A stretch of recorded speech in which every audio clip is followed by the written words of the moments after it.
ડૉક્ટરે થાઇરોઇડની દવા આપી પણ લાઇફસ્ટાઇલ ન બદલ્યું. 6 મહિના પછી રિપોર્ટ સેમ. કારણ કે થાઇરોઇડ માટે દવા હાફ સોલ્યુશન છે, બાકીનું હાફ લાઇફસ્ટાઇલ છે. થાઇરોઇડ હોર્મોન બનાવવા માટે આયોડિન અને સેલેનિયમ જોઈએ.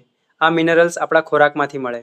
આયોડાઇઝ સોલ્ટ, અખરોટ, સૂર્યમુખીના બીજ જે થાઇરોઇડને સપોર્ટ કરે છે. ઊંઘ ઓછી થાય તો કોર્ટિસોલ વધે, જે થાઇરોઇડના હોર્મોન્સને ડાયરેક્ટલી બ્લોક કરે. એટલે થાઇરોઇડ કંટ્રોલ માટે સ્ટ્રેસ ઘટાડો અને 7 થી 8 કલાક ઊંઘ લેવી. રેગ્યુલર મૂવમેન્ટ થાઇરોઇડ સેન્સિટિવિટી વધારે.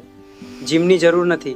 રોજ 30 મિનિટ વોક, યોગા અથવા સ્ટ્રેચિંગ આ થાઇરોઇડ ફંક્શન સુધારવામાં મદદ કરે છે. થાઇરોઇડની દવા જરૂરી હોઈ શકે, પણ ડાયટ, ઊંઘ અને શરીરનું હલનચલન વગર દવા પૂરતી નથી. યોગ્ય માર્ગદર્શન માટે હું ડૉક્ટર હિરેન ચૌહાણ હંમેશા તમારી સાથે.